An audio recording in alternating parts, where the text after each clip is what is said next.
Welcome to Nintendo Voice Chat for the week of March 17th, 2016. I am Jose Otero, and this is IGN's Nintendo Show. Joining me once again is Per Schneider. Hi, Jose. And we have two very special guests in the house, all the way from Japan. Very special. MacDonald. Hello. John Nice to Ricciardi. see you. Hi. How we doing?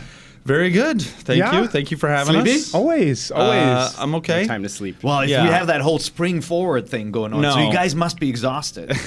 It's hard enough to keep track of the time difference, yeah, but the daylight savings, come on, get rid of it. I'm still tired. Just get rid of it. Yeah, no, I'm with you. The other day I had to wake up really early and did not like it. But we have a lot of things we're going to talk about on the show that we do like. Oh. Starting with, hopefully, we Segue. like this first thing, which is Miitomo is out in Japan. And right. you guys, being the experts in Japan and games, in Japanese games, There you are go. here to hopefully just help us get a better understanding, I think. So this thing's in full English, but it was only chosen to be released in Japan. It actually is going to support 11 languages. I don't know if all 11 are supported, but I used it on an English or American iPhone. Or excuse me, yeah, an American iPhone, but set to a Japanese store, which is what folks are doing. Right. But let's talk about Miitomo, impressions.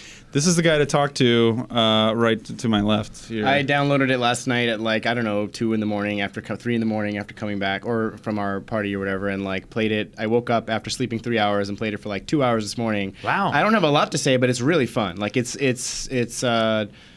Tomodachi Life, in compact form. Yeah. More so than I thought. I'm surprised they didn't say that more when they were advertising and stuff. Maybe they didn't want to draw too They're much of a worried, parallel, right? but yeah. But it's very much mini capsule version of Tomodachi Life. Yeah, So that's really interesting because I thought it was more of a kind of a connectivity chat, share app.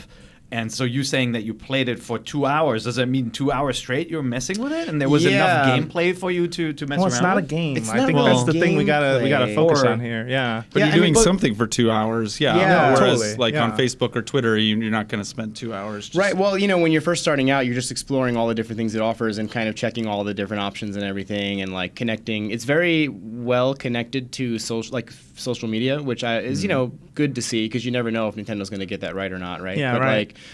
You connect to Facebook and you connect to Twitter, and immediately anyone else who's connected their Miitomo, you can friend them, Yeah, and so it send gives them a you request. huge amount of people to add. So most of those 2 hours was requests coming in, requests going out, and then messing around with the initial So what you do is when you start it up, you import your Mii or you make a Mii. You could take a picture of yourself and do that if you want, which never really looks like you, but it's kind of fun to mess the with. options keep coming. It's really funny. The longer you keep the camera at your face, it's just here's Yes. another one. Here's another Yeah, one. that was Here's actually really 20 interesting. variants on if your you just hold face. it there, it will keep doing it over, and everyone looks different. Which is what does that mean? Was yours but- auto-created or not? Mine was auto-created, but I tweaked it because okay. it initially gave me the most Asian eyes you have ever seen. I was like, yours nope. look pretty good. I was Yeah, going to say, yeah. because yours look pretty accurate, so I'm Yeah, I surprised thought if so it was too. auto-made. Yeah. Yeah, I still have. I had this really great Mii that our coworker Hiroko made of me a few years back, but that was when my hair was there. So I just basically kept that and put a hat on, and it looks the same. Okay, as now, there you go. There you go.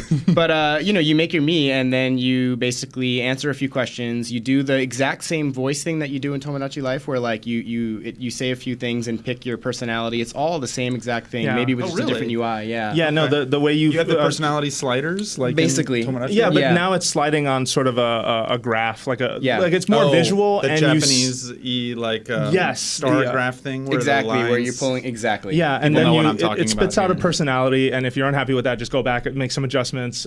So mine ended up being outgoing and charming, which is totally not true, but I'll Mine take too, it. yeah. I guess That's I just need default for everybody. It's Yeah, you no want matter to what feel you good put about in. it. Oh, Did you not know the Japanese for belligerent? Oh, was that? No, but the thing I spent 2 hours doing was just going through and answering questions, and then watching the responses that would stack up underneath other people's responses.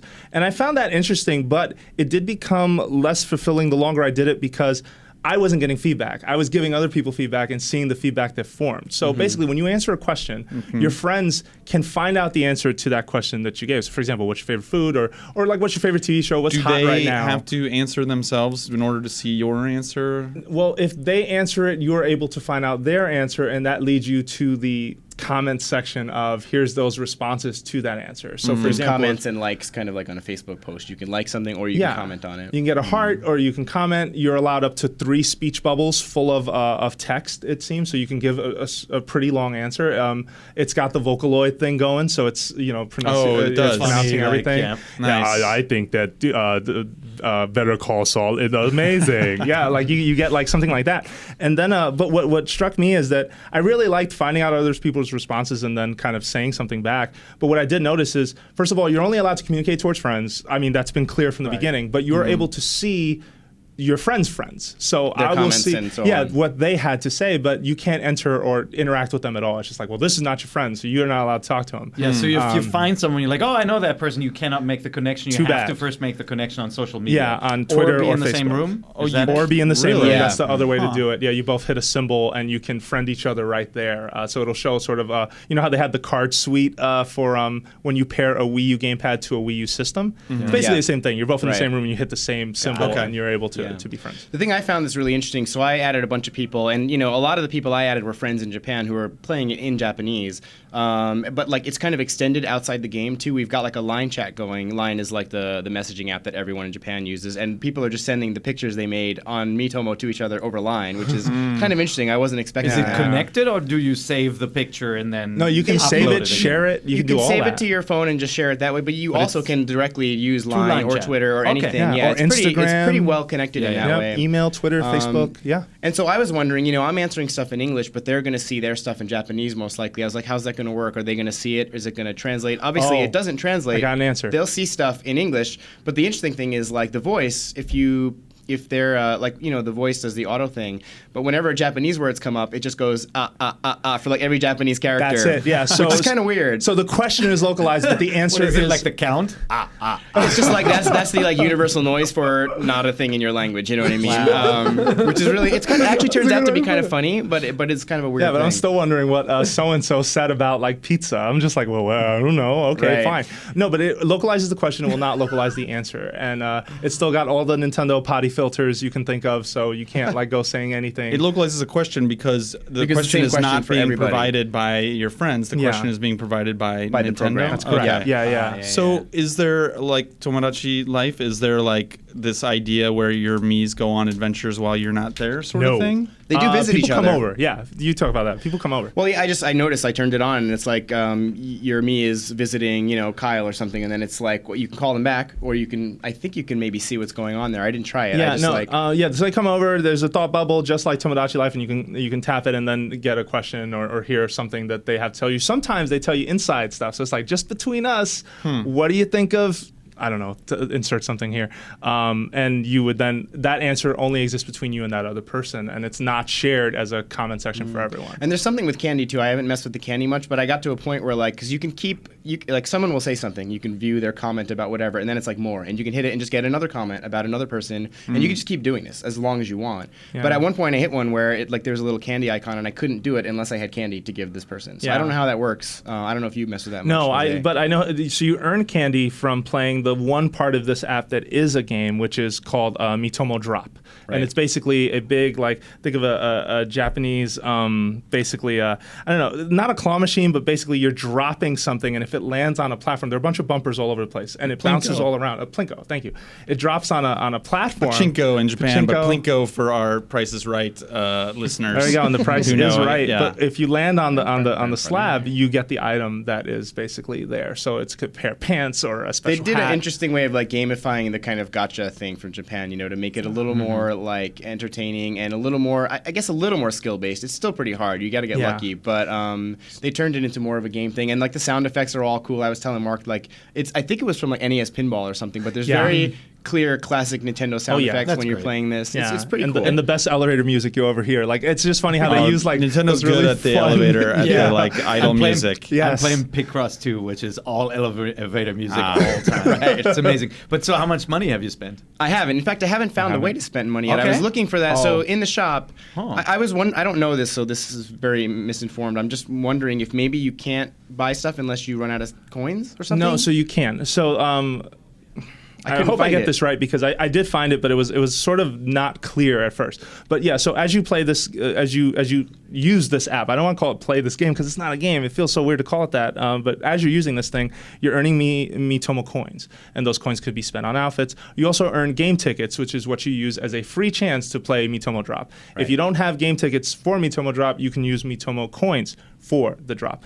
But if you have no coins and you want this outfit or to do something that requires a lot of coins, you can buy more at a certain exchange rate. And I think it's by hitting the coin amount at the top that they show. If you just tap that orange button, I think it's in an orange button, it takes you then to the exchange rate of here is this for how much yen, etc. None of that is priced in English. The it's stuff only that's priced for Japan. on sale right now is what? Is like outfits for your outfits for your Miis, yeah. backgrounds They told us that the objects. rotation will change every day. It's only outfits. It's not anything for your room. So unlike just Tomodachi outfits. Life, you don't customize your environment. You only customize anyway, what you because wear. it seems to me like that would be a great way to upgrade the game because I would want to 2.0. customize my room. No, It how seems like cool very is- limiting in how. Yeah. I mean, it's a free-to-play app. They need people to be buying Yeah, stuff. no, how cool was seeing the trailer to Tomodachi Collection for 3DS when it was first announced, and they had a room that was all Nintendo themed. It's like, of course I'd buy that. Right. Like, you know, that's an sooner easy or one. later they have to sell, and then they'll sell like every cartridge that you can have in your room separately, get you to rebuy those games again one more way, even though you can't play it there. Like, you Well, and just then there's see the cartridge. My Nintendo, right? That launched alongside this. So did you look at the rewards for that thing or how that works? Because you earn these platinum coins for My Nintendo, and you're basically able to cash them in after you hit certain amounts, clearly.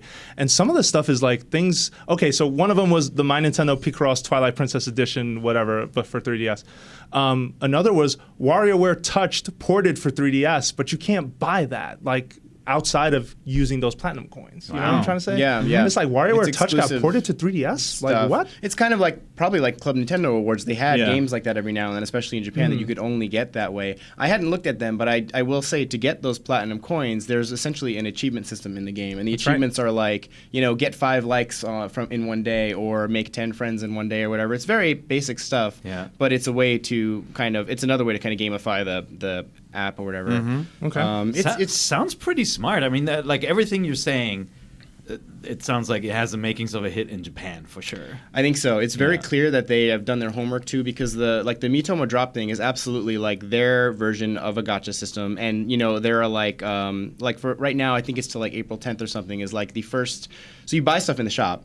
Like Jose was talking about, but then you can also get there's stuff you can only get via Miitomo Drop, like these cat ear things. Like there's certain outfits. It's like this game's or this app's version of if you're playing Puzzle and Dragons or Monster Strike or one of those games, they have like exclusive sets. Like this week we have this series of monsters that you can only get or whatever. It's like that, except it's like items for your character basically. Yeah, and you can imagine where this goes. I mean, you guys already brought up rooms, right? Like eventually, like if this is a success, they'll think about extending the value and they'll add things like rooms probably. But the big thing for an application like Snapchat is geolocation stuff, right? Where like if you're in San Francisco, you get a filter that is unique to San Francisco, and then it gets to be a really special experience. I think. Fun fact: this is a Yoshio Sakamoto joint. I don't know if that's been public nice. yet, but we asked, and they said they wouldn't tell us how big the team size was or how long they've been working on it. And we also asked them, have you identified the other 4 projects you're sort of working on? Like how many are sort of coming along? Like where are they? The other 4 mobile. You don't have to tell me what they are. Just have you identified the 4 games you want to do? And they didn't want to answer. They were like, nope,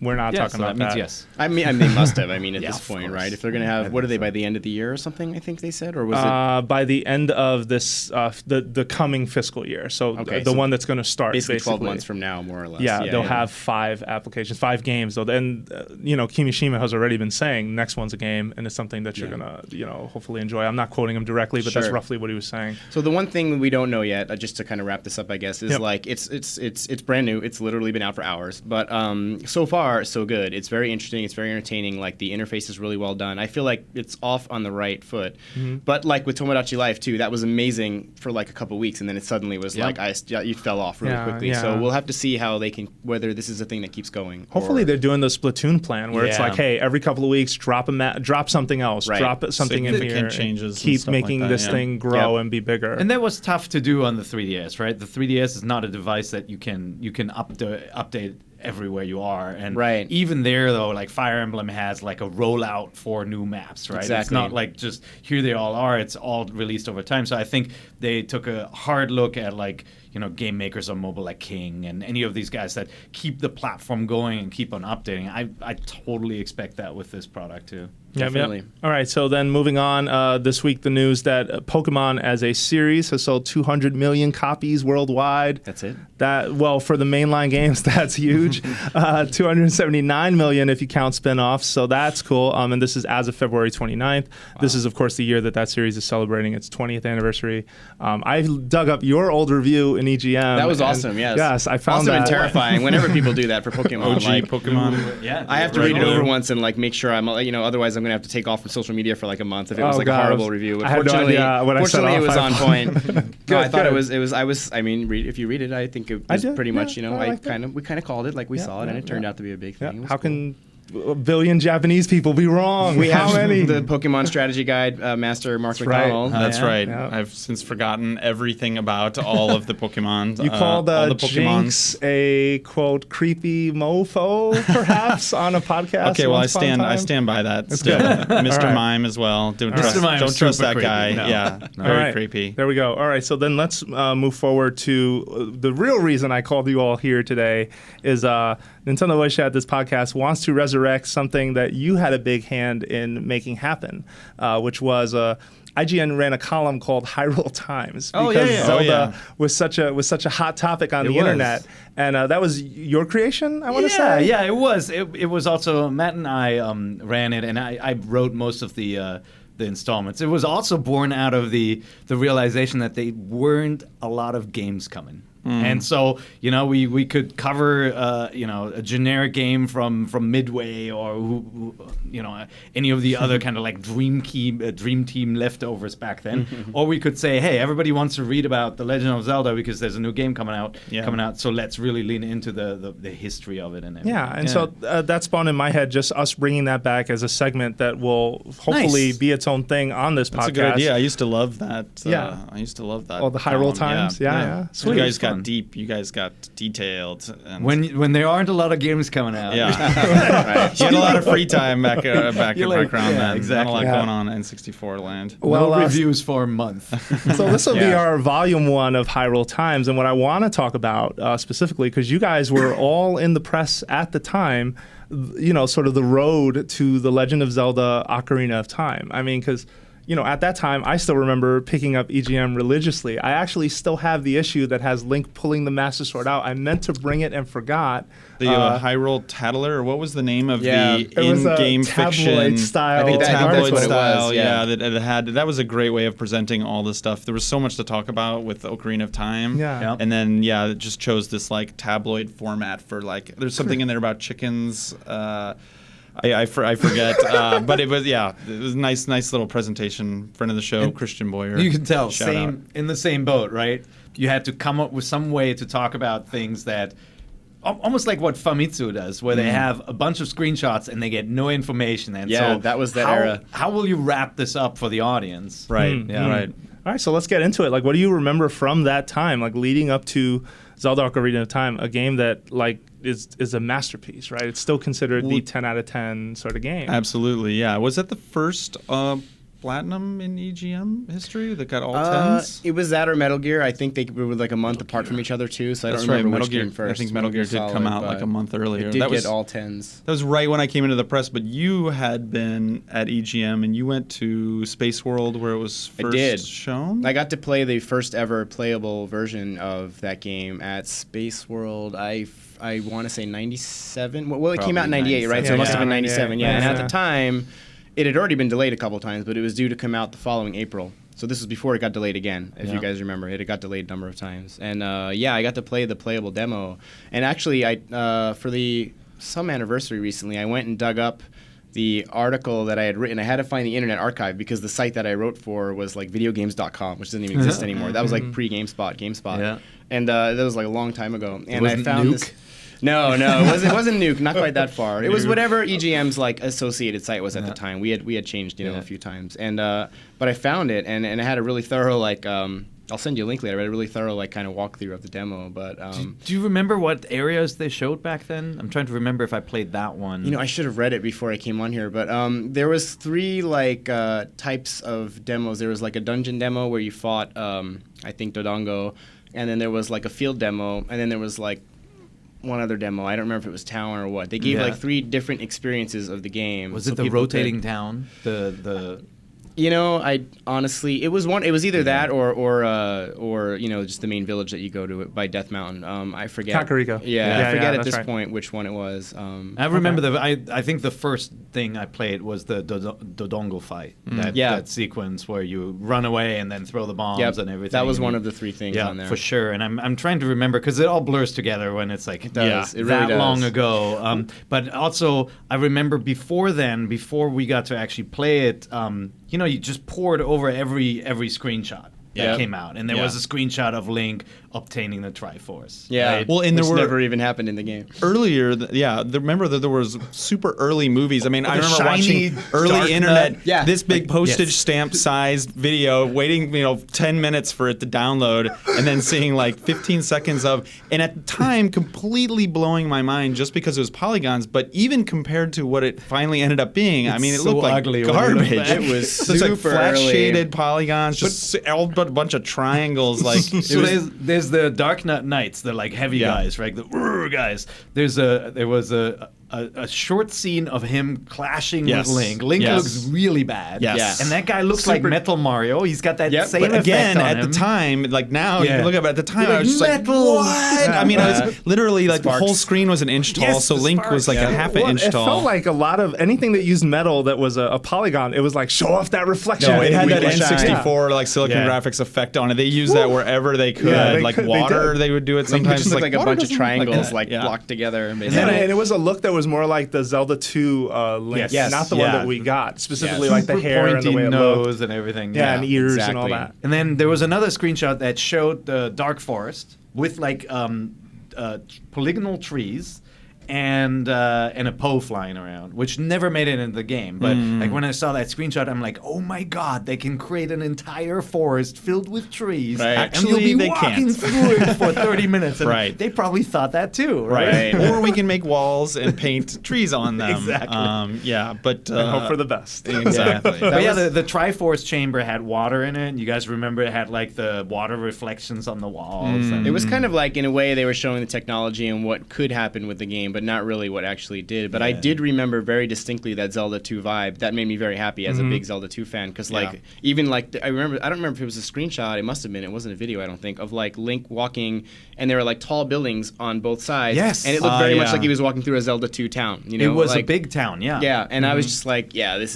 is what I got me really excited for the game. And if you remember, that time was also, you know, like when the early stuff for the N64 came out, nobody knew exactly the power of the machine. Right. You know, and even when Super Mario 64 was already playable, I think a lot of developers didn't have a handle on yet, like how, you know, kind of fill rate, how can you develop something that runs smoothly? And another demo that was very much like Zelda was the 3D Goemon game, the first one. Oh, So you yeah, guys remember yeah. that Yep. one? Oh, yeah, Right? of course. Yeah, yeah. And that game, they showed a trailer, and it was so gorgeous. It was freaking amazing. And you could tell Konami wanted to make that, and then started developing and said, oops, you can't do any right. of So that this was stuff. like a target render, which is what we it was slowly became basically to a realize target these were render. called. And then, of course, the final game that came out, I think, doesn't get enough credit because it was a fun game. Yeah. It beat Zelda, and it was basically Zelda. They built a Zelda game with explorable areas, but it just struggled under the weight of what it was trying to do. And those poor Quest 64 guys were just like, oh, yeah, Quest 64. we dreamed the dream The that will great never white hope. happen. Yeah. But yeah, that was also the time we saw Final Fantasy screenshots, right? Remember the really kind of simple, super Final deformed Fantasy characters. 7. Yeah.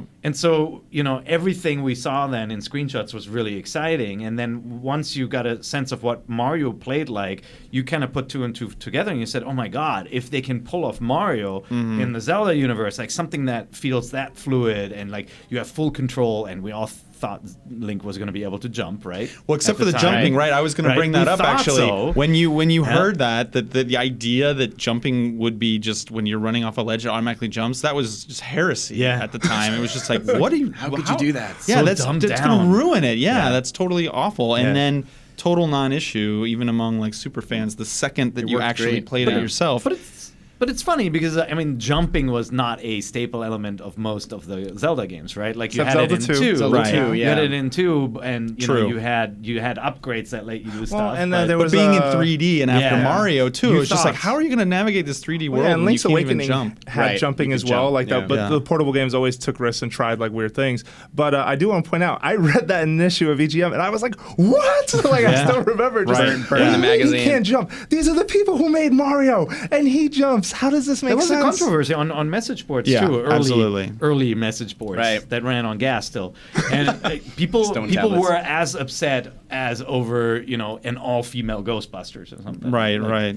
Yeah, I remember the other thing. This was more of positive, I think, right from the start though, was Z targeting. Yeah. Remember Z targeting, the Z Revolutionary. trigger on the back of They the sold us in old seconds N64. on that. It's basically That just was amazing. lock-on targeting, but like at the time, 3D games were still in such infancy that Nintendo was really like paving the way with that, and that just became like common knowledge immediately. So that was one of the things I wrote about in that article from Space World, because that was one of the things they were trying to show off in their dungeon demo, was like how the Z targeting works and how it's a big deal. And it immediately was like, combat is amazing in this game. Like you just knew it right off the bat. It was going to be huge. Like the Stalfos, Lizalfos battles, Yep. like and the enemies also blocked, right? They Right. didn't just Yeah. They didn't just give you a simple battle. They kind of amped it up and really had the enemies react to you. Yeah, and like, that's- the moment you played it, you're like, all right, I'm sold on this game. Yeah. you know? Yeah, and that's something that I feel has changed over the course of the series, where like you look at Wind Waker or Twilight Princess, it wasn't until Skyward Sword that I felt like enemies were, the average enemy was a problem, like a thing that was hard to sort of fight or find a way to solve the puzzle to beat them. I felt like in Twilight it was a little easier, and Wind Waker the same. Well, Wind Waker, I thought hinted at some of the most interesting combat in the series. I think so too. No question. Sidestepping and slicing off the armor and stuff like that. And I wanted them to go further. The average enemy, you're right, was not like that. Yeah. But it hinted at what I thought was super interesting combat. Yeah.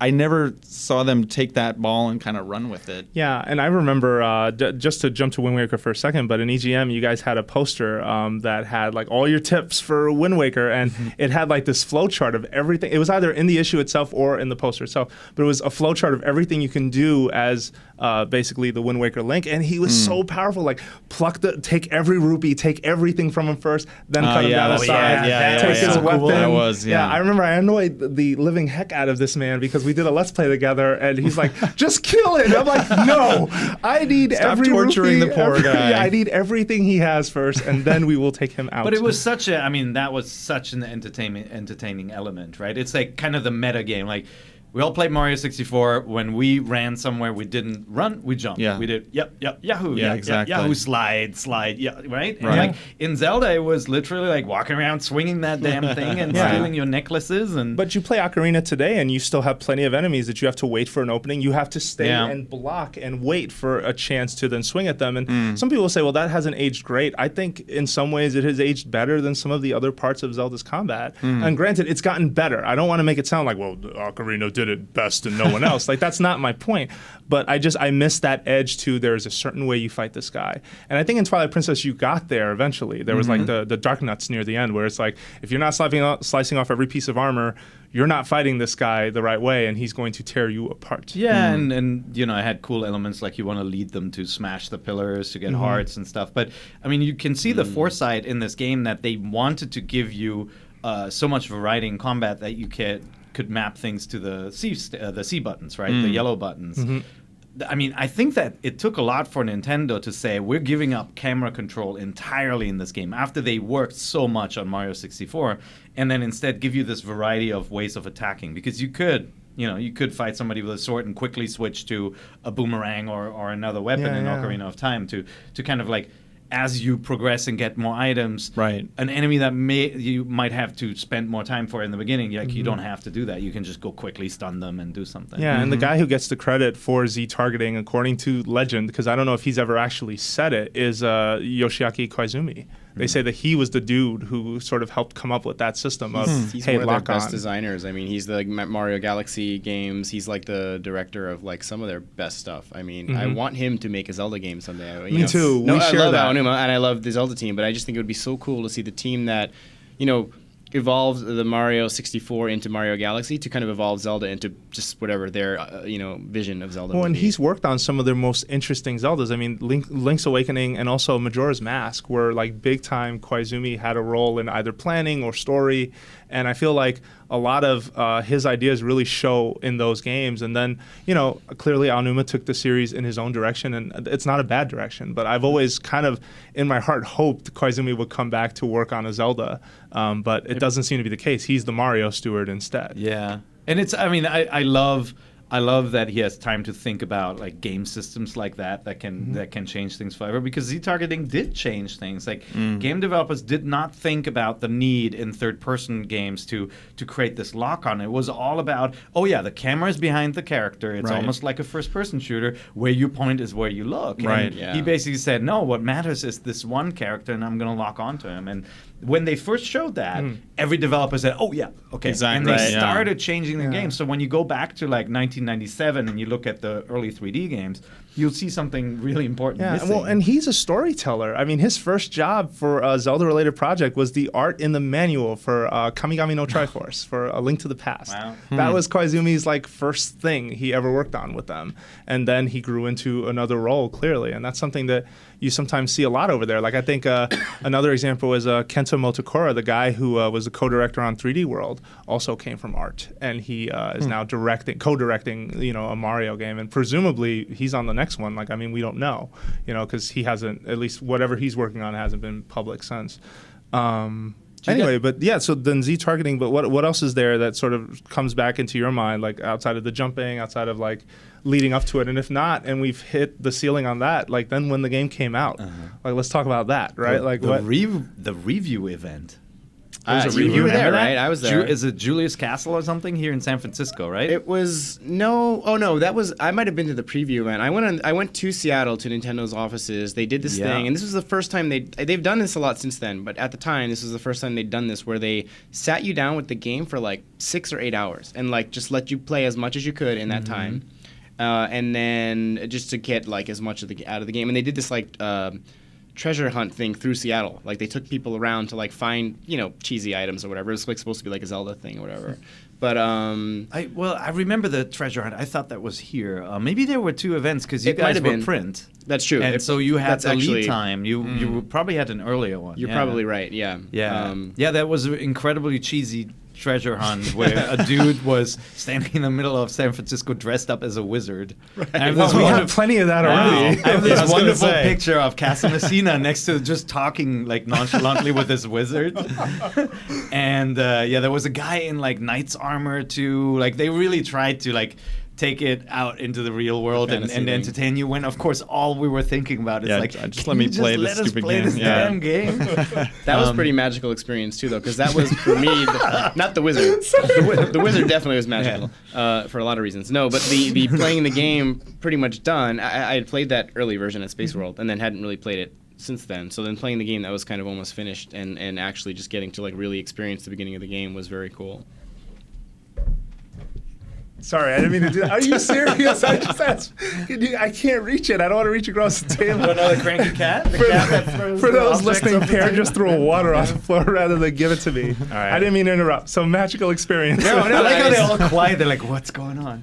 That was obviously before, and then the game came out. I mean, I don't know.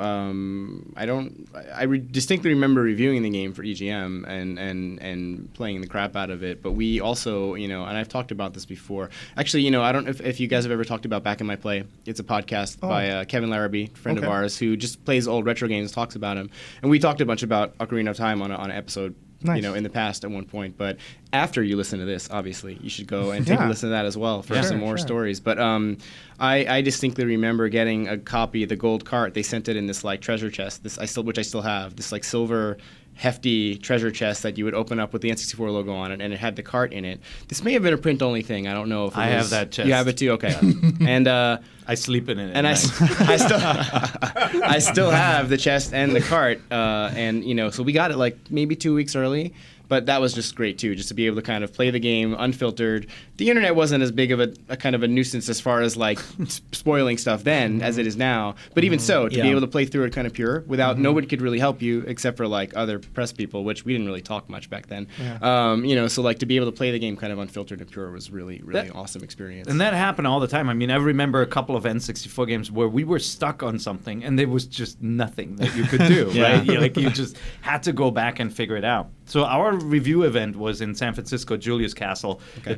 It's like a restaurant up here. I think Nintendo frantically looked through San Francisco landmarks and tried to find something with castle in it, or like Hyrule, castle, right? White Castle. And so it was you had a view of the city up there, which none of us, of course, looked at because we wanted to play the game. And so you sat there.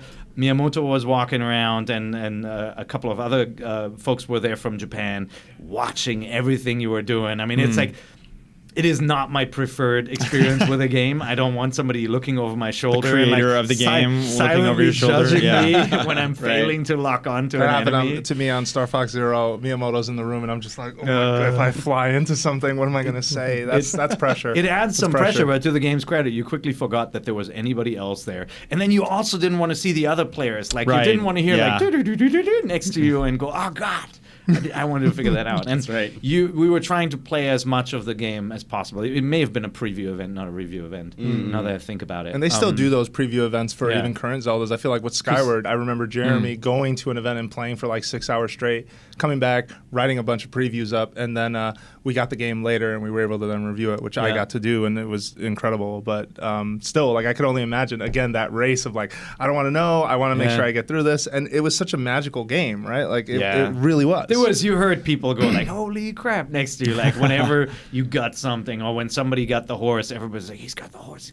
Nice. No, it was very, very special. And we had, since we had poured over this game, Hyrule Times, like over every screenshot and every theory, when you then play it and you realize there's so much more in it, but you also realize that some of the things that you thought were in it had disappeared, it made for a really interesting experience. So if I can ask, was the existence of Young Link not known until that demo at Space World? Like, I feel like I never saw anything about that until after what I would presume to be those previews. If you had asked me this question at one point in the last 15 years, I could have given you a concrete answer, but I honestly don't remember anymore. I do remember that it was a big deal when it got revealed. I don't know if you guys remember when it happened. I don't. But I know, like, when that first came out, we were kind of all blown away because I forget if it was that we knew it was young and we didn't know there was an older one, or if we thought it was older and we didn't know about the young one. But we didn't know about one of them. I remember writing an article, something like Link will grow up in Ocarina of Time, or whatever it was called, Legend of Zelda 64, right? I remember, like,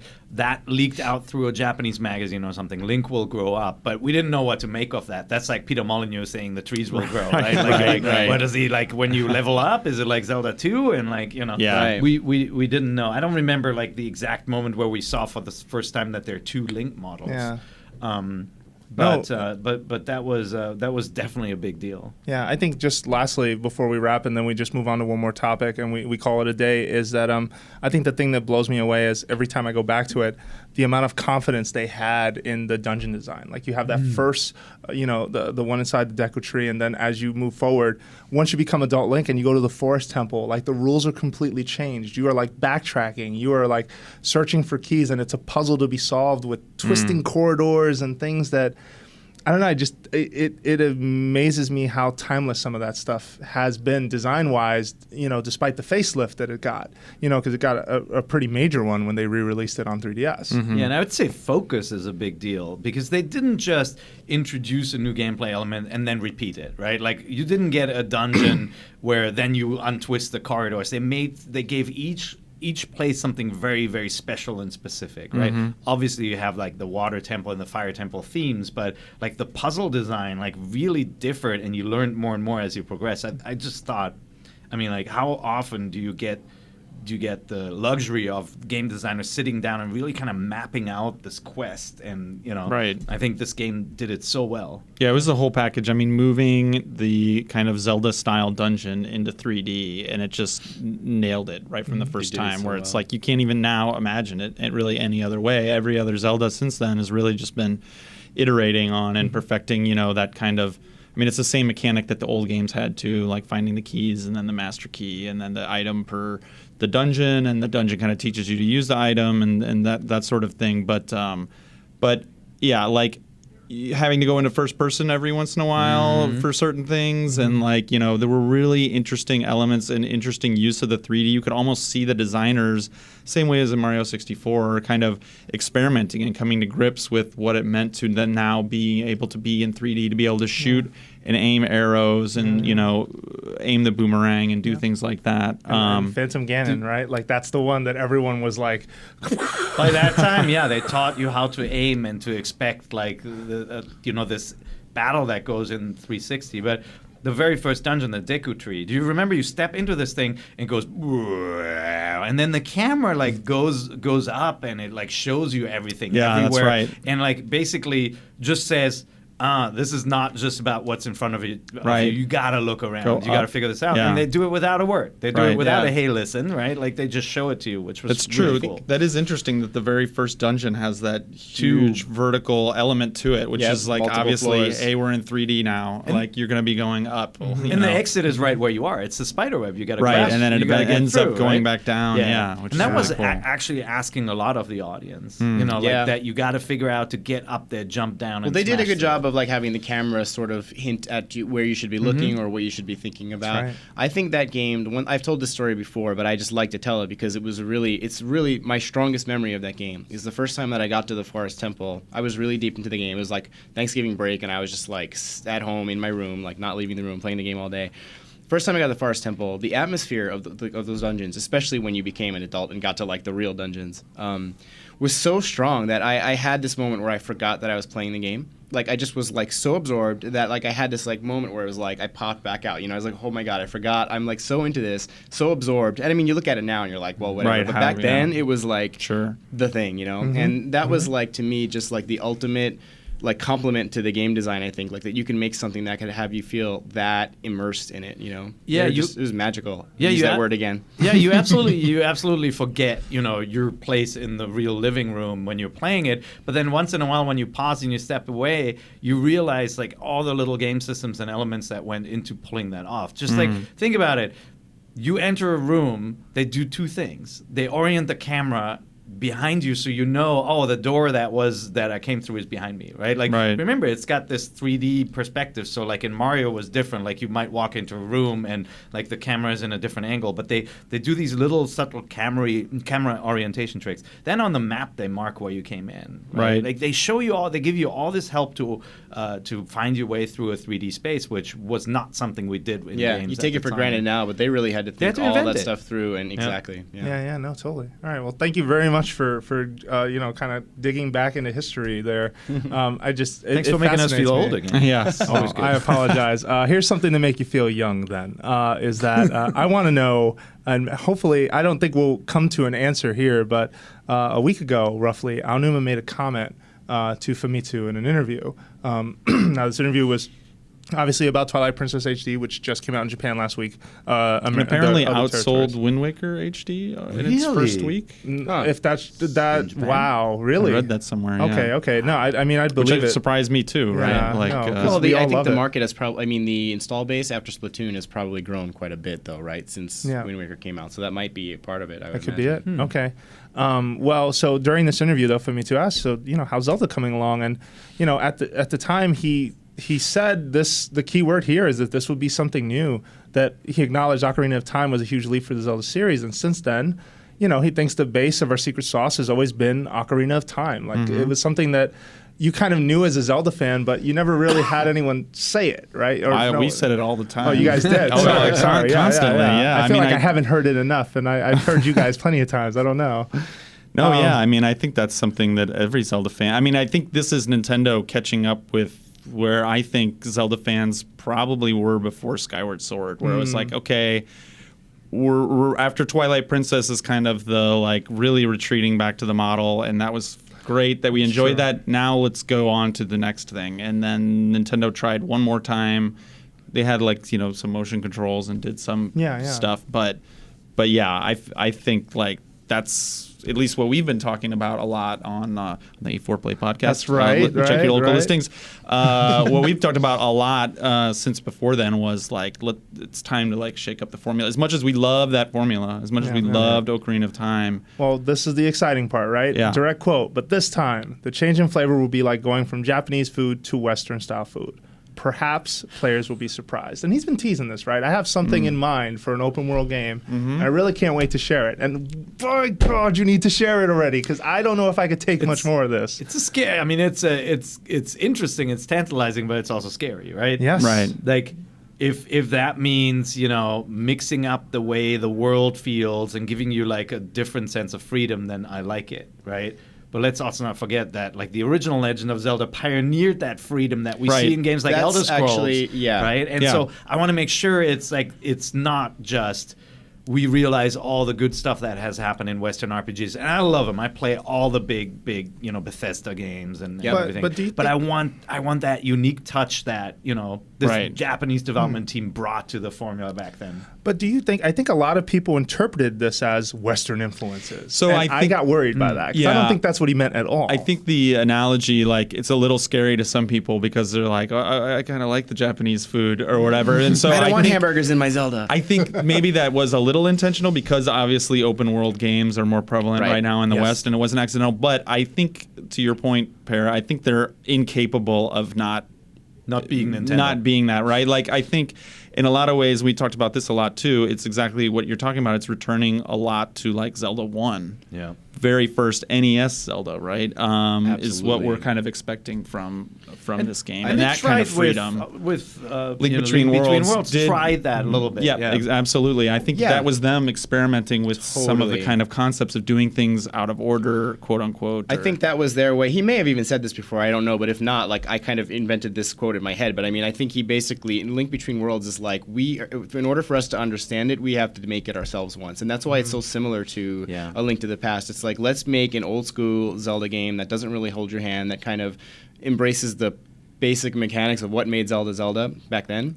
And then now we have that experience. Now let's take that and kind of put that into a new Zelda. And I think also, like, personally, we have talked about this a ton on our podcast, but like it's definitely going to be, I think, well, we know it's going to be open world, right? But it's definitely going to be like a throwback, I think, to the first Zelda.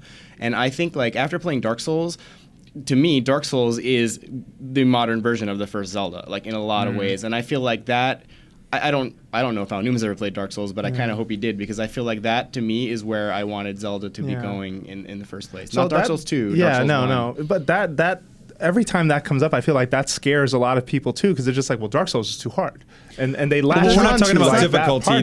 So a lot of people equate Dark Souls to difficulty, but you're talking more about like the freedom and also the interconnecting of the world and the ability to go anywhere. Like, I want to be able to go wherever the hell I want when the new Zelda starts. I don't want to be taken along a path. I don't want some sidekick like telling me stuff every 2 minutes. Like there was a part in Skyward Sword where like I forgot what like object she was. You know, your sidekick thing. It's Fi. She comes out of your sword. She before I even had a chance to look, she's like, maybe you should go around the corner and look for a treasure or something. And I'm like, what are you doing? Like that's not what I want. So like, I feel like this time though, what we're hoping for and expecting at least is like to be able to go anywhere, do anything, and have an interconnected world. It doesn't have to be super hard, but it also should not hold your hand at all. Yeah, you know? and as much as I love the old, the old gameplay elements, like when you see a hookshot target, you know, oh, there's a hookshot in the game. I would love them to shake that up too, so that you can't immediately read the landscape and know what to do. But I find one thing is really interesting. First of all, look at the last Metal Gear, right? A Japanese-made game that feels very, very Western in a lot of ways, right? It still has that weird, quirky kind of Kojima factor to it, but it has this element that does feel different from an Elder Scrolls or Fallout. Like in a lot of encounters in Western open world RPGs feel like they're generated on the fly, whereas like I do think Japanese games have a little bit more of that kind of scripted element that creates this more careful pacing. And I always remember Majora's Mask. Like you follow the postman, And like it just feels so cool. Like you get the sense that this guy is on this path, and within that game, it makes so much sense because you travel back in time, and so you got this Groundhog Day feel of like, oh my god, he does this every day, so I have to disrupt that. Yeah. And I think that's such a clever thing. Like I haven't seen that in another game, and so I'm hoping they preserve that in this open world. That there is this kind of path element rather than random encounter, giant spider comes out of the hills and you defeat it, right? Like which is a little bit more Western style. Or Dodongo again or something like that. And to Majora's Mask credit, that is the best town I think they've ever done. Oh yeah, a place where like everyone had a little routine. There were all these little missions in place. Alive, I do think it will be interesting. I mean, even going back to talking about the Ocarina of Time, setting the mold and stuff. I do think it will be interesting to see if the next one opens with you in a village and how quickly you get out of that village. If they set the village as again, here's the tutorial thing. Because I think that's also getting a little tired. Yeah. So it would be interesting to see how quickly, how it's going to teach you a tutorial, I wanted stuff. to start the way the manual did on Zelda 1. It's like, I forget exactly what it said. It's like a long time ago, the world's in age of chaos, and like this dude just showed up. And I just want to like show up. Let me just like, I want to start the game walking through the woods. Like, OG Zelda, not even have a sword. You gotta find your sword or a stick or something first. Yeah, no one knows who you are. Nobody's calling you sleepyhead. I do want to say too, though, that and this is the thing, and we'll end on this, I guess, but the way Aonuma chose to reveal this game, or the way Nintendo chose to reveal this game, has been running through my mind constantly, because we have seen plenty of Zelda reveals in our time, and it is always Link in green tunic doing Link in green tunic things, heroic things, like, I mean, who can forget the 2004, Zelda reveal where, that game eventually became Twilight Princess, but every time I feel that the constant has been just this thing you've always seen before in a familiar way. And here you have the next Legend of Zelda, no tunic, on horseback. The horse has always been a thing, whatever. Looking badass, shooting arrows and doing like flipping off horses and things. I mean, jumping off of horses, not flipping them off. Up yours, horse. Up yours, horse. No, but it just sticks out in my mind as like this thing that. Are you trying to say something here? Are you trying to tell me that I'm going to be doing super cool stuff from the start before I even put on that outfit? Are you trying to say that? I can't wait to talk to him again. And I don't, God willing, E3, this is it, right? You're going to have something to say. I hope so. So you're talking about the reveal where they're sitting in front of the screen in the back, right? Like you've got like the world. Do you mean like the original reveal and then Link comes in and they cut to the footage, right? Yeah.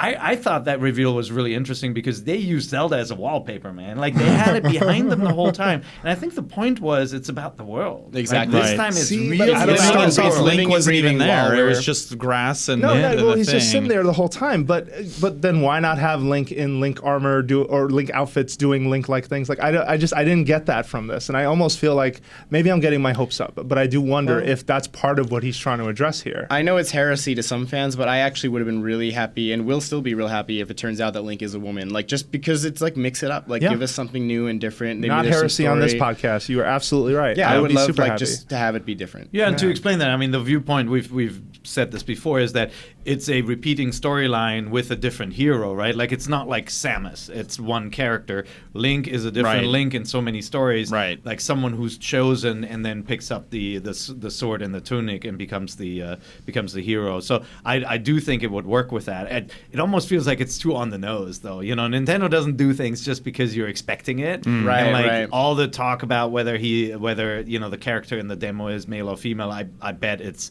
it is going to be traditional Link. The other interpretation of the costume was, is this a game, again, going back to Western RPGs with more customization, do you can you choose a little bit more what Link looks like? Yeah. Is it, you can wear the green tunic, but guess what? If you like these duds better, you can wear those, right? Yeah. If it's going to be an open world game, and maybe something else they'll tack on more is like this idea of loot and upgrading armor and like wearing lots of different stuff. And they've been playing around with upgrading items. I mean, Link Between Worlds, Skyward, those are systems they messed around with, being able to sort of change the things that you got in the world.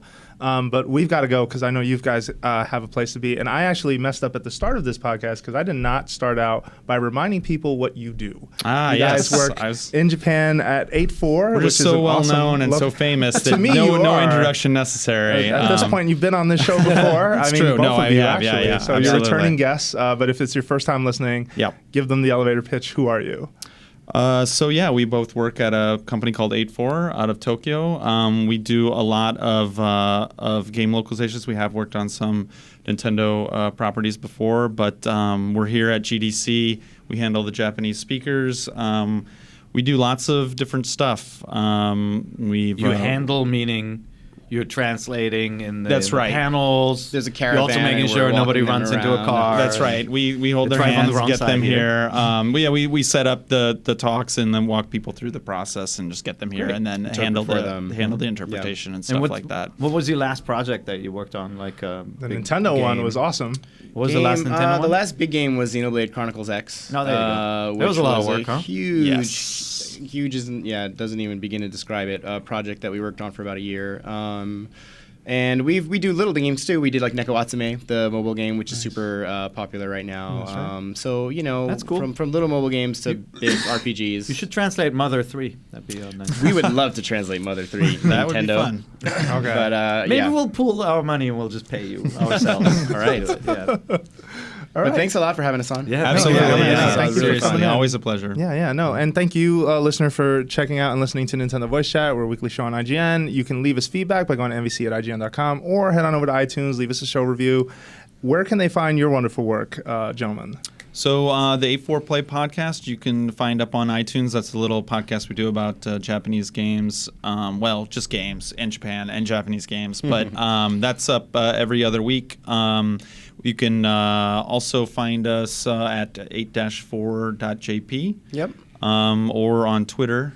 Twitter is 84play for the podcast, or I'm John TV. And I'm Mark MacD. And you are I'm Pear. on Hi, Twitter. And lastly, I'm at Jose_Otero. Thank you so much again for coming in, and we'll be back next week with more Nintendo Voice Chat. Goodbye.